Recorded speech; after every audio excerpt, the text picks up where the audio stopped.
Super star Rajinikanth இல்லாம இருந்திருந்தா கமலஹாசன் தான் சூப்பர் ஸ்டாரா இருந்திருப்பாரு. அவர் அப்பயே உலக நாயகனா தான் இருந்திருப்பாரு. ஏன்னா அவர் இஷ்டத்துக்கு பேசுவார்ல. அதுக்கு பதிலா வந்து நம்ம சுப்ரீம் ஸ்டார் தான் சூப்பர் ஸ்டாரா இருப்பாருன்னு எனக்கு தோணுது. சூப்பர் ஸ்டார் பத்தி பேசுறதுனால இன்னைக்கு ஒருத்தர் நாங்க இன்வைட் பண்ணியிருக்கோம்.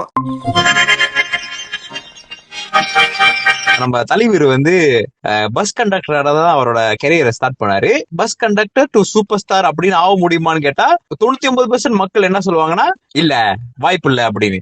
மிச்சம் 1% ப்ரூவ் பண்ணது நம்ம சூப்பர் ஸ்டார் தான். நம்மளுக்கு எல்லாத்துக்கும் ஒரு முன்னோடியா இருந்திருக்காரு. இப்ப ஆமா, அவரே இல்லைன்னா நம்மளும் அந்த மாதிரி இருந்திருக்க மாட்டோம்னு சொல்றீங்களா? தலைவர் வந்து எப்படி தெரியுமா, ஒரு கிளாஸ்ல வந்து அவர் டாப் பெர்ஃபார்மர்னு வச்சுங்க. அவரு எழுதுற பரிட்சைத்தாளு அவரு என்ன படிக்கிறாரோ அததான் வந்து மத்தவங்க ஃபாலோ பண்ணுவாங்க. சோ கமல்ஹாசன் வந்து டோட்டலி வேற. ஓகேவா? தலைவர் வந்து கமல்ஹாசன் எப்படின்னா, வந்துட்டு ஸ்பெஷல் கிட் வித் ஆட்டிசமா? நெப்போட்டிசம்ன்ற வார்த்தை உருவாகிறதுக்கு முன்னுக்குல இருந்தே சினிமா இருக்கு. சினிமா ஸ்டார்ஸ் தான் வந்து அவங்க பையன் அவங்க பையன் அப்படிதான் வந்திருப்பாங்க. அதெல்லாம் பிரேக் பண்ணிட்டு நடுவுல பூந்தவர் தான் தலைவர். எல்லாருக்குமே வந்து ரிலேட்டபிளான ஒரு கேரக்டர். ஓ, என்னடா அவன் நம்மள மாதிரியே பண்றான். ஒரு காமன் மேன் டு சூப்பர் ஸ்டார்ன்ற அந்த பிக் இமேஜ் வந்து ரியல் லைஃப்ல ப்ரூஃப் பண்ணது நம்ம தலைவர் தான். ரஜினி உண்டி இல்லனா ஒரு மாஸ் ஹீரோ டெம்ப்ளேட் வந்து இருந்திருக்காது. சினிமா வந்து போரிங் ஆயிருக்கும். நீங்க சொன்னபடி பார்த்தா கமல்ஹாசன் மூவிஸே நம்ம பாத்துக்கிட்டு இருந்தோம்னா கண்டிப்பா நம்மளுக்கு போர் அடிச்சிருக்கும். ஏன் சொல்றேன்னா, அவரும் கொமர்ஷியல் படம் கொடுத்துட்டு தான் இருந்தாரு. ஆனா ஒரு பக்கத்து அவருக்கு சினிமா மேல ஒரு காதல் இருக்குல்ல, அப்ப அவர் இந்த ஃபார்மேட் எல்லாம் மாத்துவோம், இந்த டாபுவா இருக்கிறதெல்லாம் உடைப்போம் அப்படின்னு சொல்லி அவர் ஒரு ஆர்ட் பக்கத்து போயிட்டாரு. சோ நம்ம ஆர்ட் மூவிஸே இருந்திருந்தா சினிமா எப்படி இருந்திருக்கும்னா மலையாளம் சினிமா இருந்திருக்கும். நம்மளுக்கு இந்த ஃபாஸ்ட் பேஸ் மூவிஸ் எல்லாம் வந்து பாத்துருக்க மாட்டோம். இன்டர்வல் வரைக்கும் வந்து சீட்டோட நுனில இருந்து படம் பாக்குற மாதிரி ஒரு படம் வந்திருக்காது. சிவாஜியோட இன்டர்வல் பாருங்களேன், சிவாஜி த பாஸ், எந்திரனோட இன்டர்வல் பாருங்களேன். அதெல்லாம் வந்து உங்களை சீட்டு நுனி வரைக்கும் கொண்டு போவோம். அந்த டைம்ல உங்களுக்கு பாத்ரூம் வந்தா கூட நீங்க போக மாட்டீங்க. ஆக்சுவலி கமர்ஷியல் சினிமாவை தமிழ் சினிமா கொண்டு வந்ததே நம்ம தலைவர் தான் முத. நான் எப்படி சொல்லுவேன்னா, கமர்ஷியல் படத்தை ரீபிராண்ட் பண்ணி 6ல இருந்து 60 வரை எல்லாரும் பாக்குற மாதிரி ரீபிராண்ட் பண்ணது வந்து தலைவர் தான். அதுக்கு முன்னுக்கும் வந்து கமர்ஷியல் மூவிஸ் எல்லாம் இருந்துச்சு. ஓகேவா?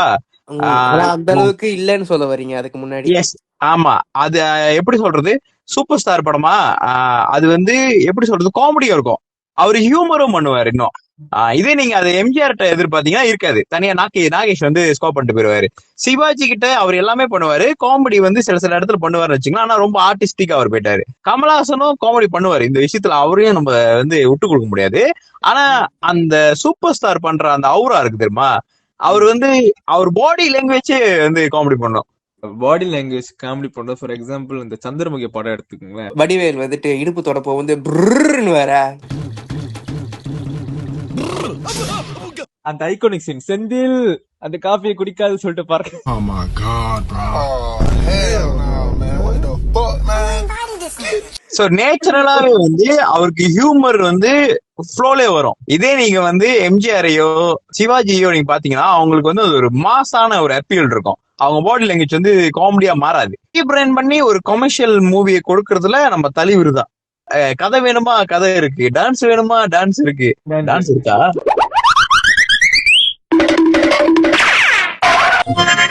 அவர் ஆடுறது டான்ஸே இல்லைன்னு தெரிஞ்சும் பாக்குறோம்ல, அதுதான் ரஜினிகாந்த். அப்படி நம்ப வச்சிருக்காரு. இப்படி யாராலையும் நம்மள நம்ப வைக்க முடியாது.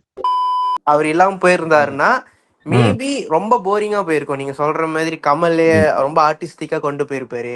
சொல்ல முடியாது, தளபதியே வந்து ஆக்கிரமிச்சிருக்கலாம். நீங்க பாருங்க, அதுக்கப்புறம் அந்த ஆக்டர்ஸோட பாடி லாங்குவேஜ், ஸ்டைலு எல்லாத்துலயுமே வந்து டச் இருக்கும். காப்பி பண்றாங்கன்னு நான் சொல்லல, ஆனா இன்ஃபுளுன்ஸ். இதுக்கு பேர் காப்பி கேட்டு கிடையாது தெரியுமா, அது நம்ம ரத்தத்திலேயே ஊறுறது. ஒருத்தரை பார்த்துதான் பண்றோம்னா ஐகானிக்கா இருக்கிறது தான் வந்து நம்ம தலைவர். சோ இது எல்லாமே இல்லாம போயிருக்கோம். நீங்களா கேள்விப்பட்டிருப்பீங்க இந்த பால் அபிஷேகம்னு சொல்லிட்டு. ஃபர்ஸ்ட் வந்து ரஜினிகாந்த் வந்து ஆரம்பிச்சு, லெட்ஸ் சே ரஜினி உண்டி இல்லைன்னா இந்த பால் அபிஷேகம் இருந்திருக்காது. அப்புறம் அந்த first day first show madness அந்த இது இருந்திருக்காது. கிரேஸ்னு சொல்றீங்க ரஜினிகாந்த் கிரேஸ் ஃபேன்ஸ் அந்த வார் இருக்காது. தமிழ் எப்படி சொல்றது, இங்க மெலிஷாலயும் சரி தமிழ்நாடுலயும் சரி அந்த வார் இருக்காது. எங்க ஆளுதான் பெருசு எங்க அந்த இருந்திருக்காது. இப்ப ரஜினின்னு இருக்கிறதுனாலதான் ஆள் பெருசா இப்ப என் ஆளும் பெருசா அப்படின்னு சொல்லிட்டு அங்க ஃபேன்ஸுக்கு வந்து ஒரு சின்ன ஒரு சண்டை மாதிரி வரல, ஒரு பேச்சுவார்த்தை மாதிரி. அவர் வந்து ஒரு கமர்ஷியல் ஹீரோவாவும் நம்மளுக்கு பெனிஃபிட்டா இருக்காரு, ஒரு மீம் மெட்டீரியலாவும் நம்மளுக்கு பெனிஃபிட்டா இருந்திருக்காரு. வாழ்த்துக்களா இருக்கட்டும், இல்ல அந்த காலத்துல உள்ள மோட்டிவேஷன் ஸ்பீச்சா இருக்கட்டும். ஐ வாஸ் கார்னர்ட் அவர் இல்லாம போயிருந்தா யோசிச்சு பாருங்களேன், லைஃபே எவ்வளவு போரிங்கா போயிருக்கோன்னு. இது எல்லாத்தையும் தாண்டி வந்து வேர்ல்ட் வைட் வந்து தமிழ் சினிமாவோட இண்டஸ்ட்ரியோட இம்பேக்ட் இல்லாம இருந்திருக்கும். 2016ல கபாலிக்கு ஏர் ஏஷியா ஏரோப்ளேன் ஃபுல்லா கபாலியோட அந்த பேனரை வந்து பிரிண்ட் பண்ணி ப்ரொமோட் பண்ணாங்க. 1992 1993 தெரியல, முத்து படம் வெளியானப்போ வந்து ஜப்பான்ல ஓடுனுச்சு அந்த படம். ஓகேவா? எந்த ஜப்பான் படத்தை நம்ம பாக்குறோம்? நம்ம பாக்குறது பூரா பிட்டு படம் தான், ஜப்பான் படம். ஆனா ஜப்பான்காரன் சூப்பர் ஸ்டார் படம் பார்த்திருக்கான். அப்ப அவங்களுக்கு நம்மளோட கல்ச்சர், நம்மளோட பிஹேவியர், இந்த மாதிரி கதை இருக்கு. ஜப்பான்காரனுக்கு சூப்பர் ஸ்டார் ஒரு மோட்டிவேஷனா இருந்திருக்காரு. இவர் வந்து வயசாச்சு தாத்தான்னு சொல்லி அடைக்கிறானுங்க. ஆனா வேர்ல்டு வைடு ஃபுல்லா ஃபேன்ஸ் பிடிச்ச தமிழ் ஆக்டர்னா அது இவரு தான். தமிழ் சினிமா மார்க்கெட் வந்து எப்படி இருந்திருக்கும் சூப்பர் ஸ்டார் இல்லனா? பெரிய படம், பட்ஜெட் படம் எதுவுமே எடுத்துருக்க மாட்டாங்க. தமிழ் சினிமாவோட 94 இயர்ஸ் ஓடிக்கிட்டு இருக்கு நினைக்கிறேன். இதுல பெரிய பட்ஜெட் படம் ரிஸ்க் பண்ணி எடுக்கணும்னா அது தலைவர் வச்சு மட்டும்தான் எடுக்க முடியும். கிரௌட் புல் பண்ண முடியும்னா அது தலைவரால முடியும். படம் எப்படி இருந்தாலும் கலெக்ஷன் ஓடிடும். இப்ப நிறைய பேர் இருக்காங்க, அதெல்லாத்தையும் விட்டுருவோம். அந்த காலத்திலேயே சொல்றேன், 2010லயே சொல்றேன், ஓவர் சைஸ கொங்கர் பண்ணிருக்காரு. சோ இதெல்லாம் நடக்காமலே போயிருக்கும். நடக்காமலே போயிருக்குன்றதை விட லேட் ஆயிருக்கும்னு வச்சுங்களேன். நம்ம மலேசியாலேயே வந்து மலேசுக்கே வந்து ரஜினி, படையப்பா, சந்திரமுகி இந்த மாதிரி படத்தெல்லாம் வந்து பாக்குறாங்க. கபாலிய மலாயிலேயே வந்து டப் பண்ணி ரிலீஸ் பண்ணிருந்தாங்க. ஆக்சுவலி ஒரு தமிழ் படத்தை மலாயில டப் பண்ணி ரிலீஸ் பண்ற அளவுக்கு ஒரு கிரேஸ்னா அது இவருக்கு தான், நம்ம ரஜினி. பண்டுவான ஈஸியா ரீமேக் பண்ணிட்டாங்க. ஆனா கபாலிய ரீமேக் பண்ண முடியாதுன்னு அவங்களுக்கே தெரியும். ஆனா எனக்கு இன்னும் ஞாபகம் இருக்கு, கபாலி பாட்டு வந்து மலாயில ஓடும். நெருப்புடா பாட்டு வந்து மலாயில மும்பரா. ரொம்ப இம்பார்ட்டன்டான விஷயம். ஓகேவா? பேசிக்லி வந்து நம்ம படம் பாக்குறப்ப வந்து அவ்வளவு சீக்கிரம் நம்ம கனெக்ட் ஆக மாட்டோம் ஒரு கேரக்டர் கூட. ஆனா most of the super star படத்தோட நீங்க கனெக்ட் ஆயிருவீங்க. எமோஷனல் கனெக்ஷன் இருக்கும். ஓகேவா? அவர் சிரிப்பாரு, நீங்க சிரிப்பீங்க. அவர் அழுவாரு, நீங்க அழுவீங்க. ஒவ்வொரு படம் சீனையும் எடுத்து வச்சுங்களேன். ரீசெண்டா வந்த நம்மளுக்கு ஜென்ஜிக்கு புரியுற மாதிரி சொல்றேன், நம்மளுக்குன்னு சொல்ல, நான் கொஞ்சம் பூமர் தான். ஜெயிலர் படம் பாருங்க, அதுல ஒரு சீனு சிரிப்பாரு.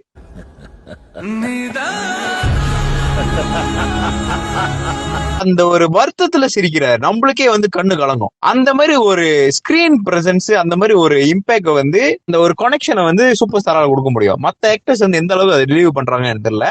எந்த சூப்பர் ஸ்டார் மூவிலையும் வந்து அவர் சிரிச்சா நம்ம சிரிப்போம், அவர் அழுவுறாரா நம்ம அழுவோம். இந்த ஜெயிலர் படத்துல அவர் அழுவுறது கூட எந்த அளவுக்கு ஐகானிக்கான ஒரு விஷயம்னா அதையே வச்சு மேம் போட்டானுங்க. அந்த அளவுக்கு அது ஐகானிக். இன்னொன்னு, அவர் சிரிக்கிறாரு தான், அந்த சிரிப்புக்கே நிறைய டிஃபரன்ஸ் இருக்கும். எந்திரன்ல அந்த ரெட் சிப் இன்ஸ்டால் பண்ணதுக்கு அப்புறம் ஒரு மாதிரி சிரிப்பாரு பாருங்க.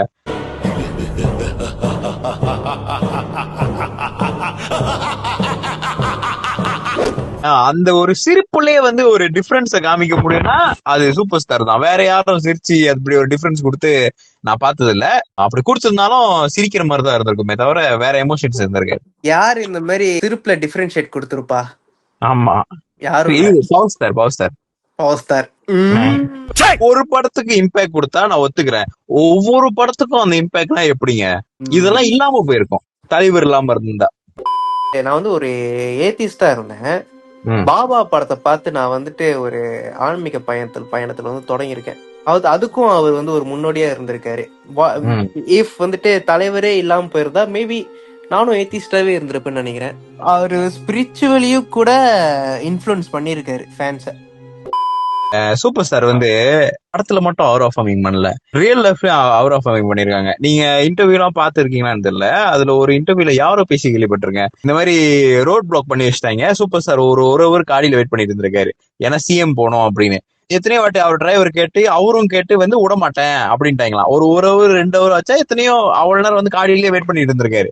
ஒரு கட்டம் என்ன பண்ணிட்டாரு, சூப்பர் ஸ்டார் கதவு திறந்து இறங்கி பக்கத்துல உள்ள டீ கடையில இறங்கி சிகரெட் அடிக்க போனாரா. அப்ப போனப்ப அங்க இன்னும் ஜாம் ஆயிருச்சா. அப்ப அங்க உள்ள போலீஸ் எல்லாம் இறங்கி வந்து இதெல்லாம் பண்ணாதீங்க, தயவு செஞ்சு நீங்க எஞ்சி போங்க அப்படின்னு சொல்லி அப்புறம் அவரே வற்புறுத்தி கேட்டை திறந்து நீங்க உள்ள போங்க முடியல அப்படின்னு துரத்திருக்காங்க. அப்ப பாத்துக்கங்க, இதெல்லாம் வந்து நடக்கிற மாதிரி நீங்க பாத்திருக்கீங்களா?